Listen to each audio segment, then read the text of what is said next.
Okay, this is the story of Muhammad, the prophet, as I know it. And I'm going off my memory from what I've read from the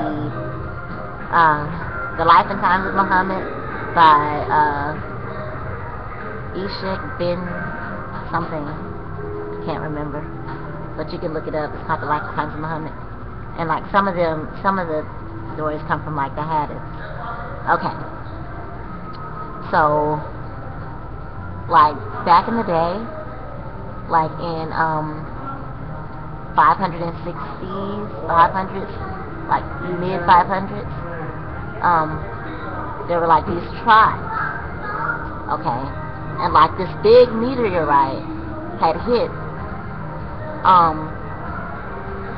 like over there by Mecca.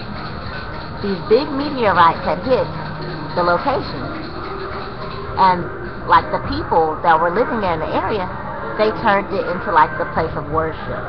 They call it the Kaaba, and like there were different gods in this place, and each tribe came there on their designated day or whatever to worship their god. Okay, and so there was this tribe called the Quraysh tribe. The Quraysh tribe, yeah.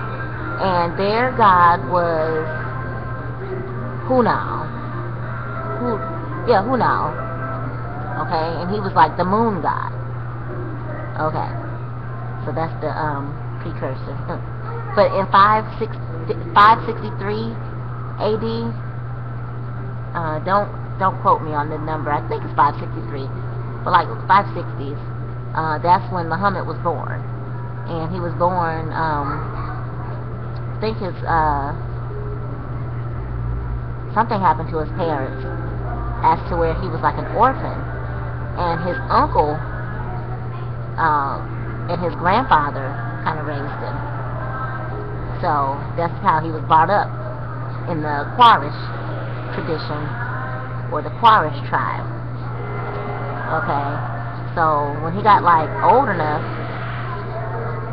and like in Mecca during these times, like the rich people and the merchants, they were like the ruling class, and the poor people, they didn't have anything. The poor people were like bad off. Okay, they're like scum of the earth to the rich people.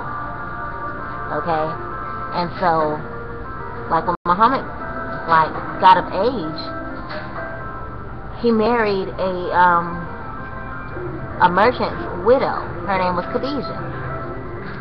And when he married Khadijah, he started like doing work for her, like helping her like in her trading business. So he would travel a lot. Okay? And also he would go to the caves a lot to meditate. I think there's something really significant about caves, because it seems like every time somebody goes into a cave, they come out like seeing something, I don't know, something spiritual. But anyways, so he used to go in the cave, and he would often ask his wife, like, you know, do you think I'm crazy for going in these caves like this, meditating? Oh no, baby, you're not crazy. You're amazing. You know, stuff like that. So, one time he went in the cave and he got a visit from the angel Gabriel, or in their language, Jibril. But he got a visit from Gabriel, and Gabriel told him, well, I'm going to give you like a new revelation for you to write. And he couldn't read or write, so I guess for you to memorize. And so he memorized it. So when he came out of the cave, I guess he got the scribes or some writers to write it down, what he memorized. Okay, so Khadijah when he told Khadijah about Gabriel, you know, he was like, do you think I'm crazy, you know, for seeing this? She's like, no, no, no, no, no, no, no. You're God's messenger. So, keep it up, you know. So anyways, he didn't like the fact that the poor were getting mistreated so badly. So he started speaking out against it. And he started speaking out against the policies and the people that were in office, like the chairman and things like that. And at first, I guess, you know, he wasn't that popular, so it really didn't matter to them. But as he gained popularity, it was like, you know what, we got to do something about this Mohommed guy out there in the streets, because he's like causing trouble, and he's getting people to like really like starting to wake people up, you know, to our way of doing things. So we're gonna have to do something about him. So they said, well, okay, we're gonna try to kill him, or get rid of him. So they tried to kill him, and they end up like running out of town. Okay, but now as he's going out of town, he's still talking and preaching, you know, of what was in the Quran that he had memorized from the angel Gabriel. Okay, and as he was on his way, he ran into like he gathered like 150 followers on his way. So by the time he got to the next town, which was Medina, which is like a little small town outside of Mecca, by the time he got to Medina, he had like 150 followers, and the number was growing. Okay, but he was still like returned to the caves to get more revelation to put inside the Quran. So Gabriel was like, I guess, continuing to visit him and continuing to give him the revelation. So as he's continuing to get the revelation, he's like steadily preaching and preaching and preaching, to the point where he got so good, he's like, you know what, we got enough people, we're going to go take back Mecca. We're going to come back with the force. So what they did was like people that would like, it was kind of like people that would enlist. Like as people enlisted, they were like, okay, well, we're starting a revolution, and this is what we're about. You down? Yeah, I'm down. Okay, well, you're in. You down? No, I don't think I'm down with that. Okay, well, you're gonna have to, if you're gonna live in this area, so we're starting a revolution, and everybody in this area pretty soon is gonna be like this, you know. So, so we're gonna have to, you're gonna have to pay a tax. So anybody who did not want to convert to Islam had to pay a tax called a tariff. Yeah, I had to pay a tariff, which was mostly like the Jewish people in the area, the Israelites that had migrated.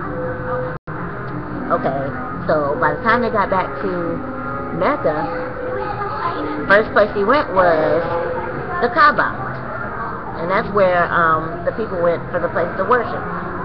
So he got back to the Kaaba. He turned over all the idols, all the gods that everybody else was worshiping, except for one. He left one, and he was like, there's only one God. So, and that's Allah, which is our God, our God, not everybody else's God, within that building. So he turned it over, and so he made it like monotheistic. Okay, and which I'm assuming that was Hunal, the moon god. A lot of people would say that, oh, well, Allah is a generic term. Yeah, well, it's a generic term, but it's not an actual name for God. It's just the Arab word for God. Anybody who has a God, they're going to call it Allah. So, whose God was it that kept. I'm assuming it was the god of the Quraysh tribe. So